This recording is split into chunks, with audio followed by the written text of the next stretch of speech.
Hai, Assalamualaikum. Okey, tips.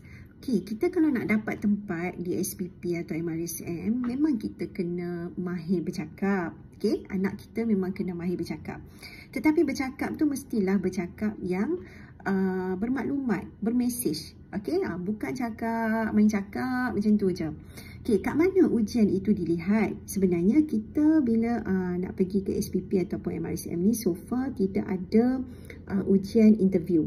Kalau tahun 2019, yes, itu ialah tahun terakhir yang mana murid dipilih menggunakan kuota pengetua. Jadi mereka ni dipanggil untuk hadir sesi interview. So masa tu interview tu memang akan ada kemahiran bercakap.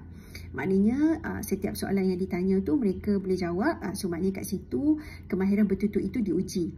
Okay, tetapi bila kita bercakap tentang format sekarang, format sekarang ni maknanya selepas bermula pada tahun 2020, 21, 22, 23, 24 dan mungkin juga pada tahun ini iaitu 2025. Kat mana yang nak uji ataupun nak lihat kemahiran bertutur ni? Sampai perlu ke kita nak hantar anak kita pergi camp public speaking? Tak perlu sebenarnya.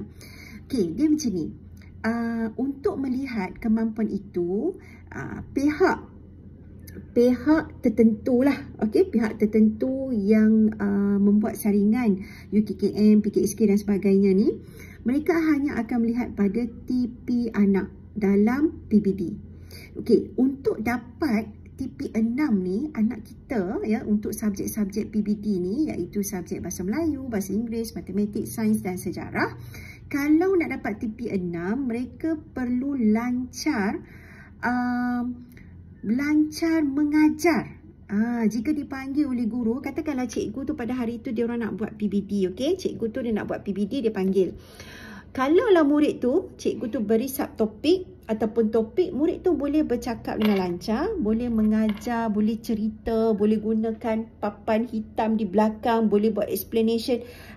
Maknanya murid itu akan dinobatkan dengan TP6. Maknanya akan diberikan TP6. Okey. Kalau anak kita skor, jadi skorer untuk paper UASA atau UPSA, dapat markah yang sangat boom sekalipun, tetapi bila dipanggil untuk menceritakan sesuatu topik ataupun subtopik, bagaimana kamu dapat penyelesaian ini dan sebagainya, dia tak boleh nak explain. Bila dia tak boleh nak explain, dia tak akan dapat TP6. Sebab itulah pemberian TP itu, penguasaan dia bukan sekadar pada catatan ujian sumatif. Bukan. Dia keseluruhan. Dia keseluruhan. Jadi kalau nak dapatkan TP6, pastikan anak kita faham betul-betul akademik tu. Faham betul-betul topik, subtopik dan sebagainya. Dan dia mesti ada satu latihan. Maknanya dia perlu lihat bagaimana gaya cikgu tu mengajar. Dalam kelas Ina memang explain kat mana yang dia boleh tengok. Macam mana dia nak explain ni? So kat sini kita kena bagi tahu kat dia. Kalau boleh explain macam ni, contohnya lah. Murid tu kita ambil satu subjek matematik. Bagaimana nak bundar? Dia boleh explain bundar ni, kita macam ni, kita buat step lagi macam ni, kita buat step macam tu. Dia boleh cerita. So bila dia boleh cerita, barulah dia layak dapat TP6. Ni contoh.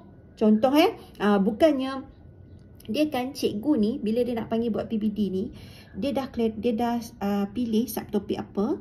So nasiblah kalau murid tu kena subtopik dia pecahan, dia boleh explain. So insya-Allah dia boleh dapat. Cikgu pun takkan dia nak buat sampai setiap topik. Untuk setiap murid, setiap topik dia tak sempat.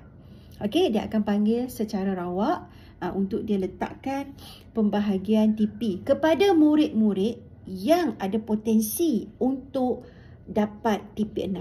Dia panggil untuk murid yang ada kelayakan tersebut. Jadi harapnya tak payahlah kita pergi hantar anak kita sampai ke camp macam ni. Tapi kalau nak hantar tu tak ada masalah.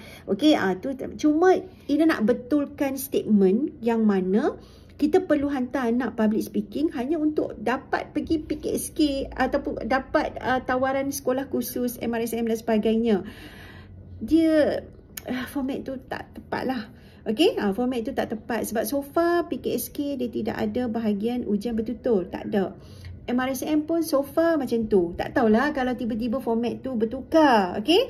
So kalau bertukar pun, tak ada masalah. Sebab kita sentiasa latih murid ataupun anak kita untuk PBD. Okay, untuk PBD. Bila dia boleh buat soalan ataupun dia belajar sejarah, dia faham, dia boleh cerita balik kat kita. Kita sebagai mak ni, apa yang kita boleh buat? Kita duduk saja kita tanya dia. Macam mana kita nak buat? Contohlah, kita ajak dia tomeh gulai ikan. Ajak dia, suruh dia explain balik kat kita. So kalau dia boleh explain, mula-mula letak minyak, lepas tu letak bawang. Ni apa yang kita buat di rumah. Letak minyak, letak bawang yang kita dah iris, kemudian letakkan rempah, biar pecah minyak. Okey, dia boleh cerita kat kita. Sebab tadi kita explain kat dia, kita ajak kat dia macam mana nak tomeh gulai ikan. Lepas tu dia boleh explain kat kita. So maknanya itu dia dah layak. Dia dah layak untuk dapat TP6 sebab kita dah latih dia macam tu. So maknanya dia boleh bercakap macam tu pun itu dah cukup. Okay? Alright.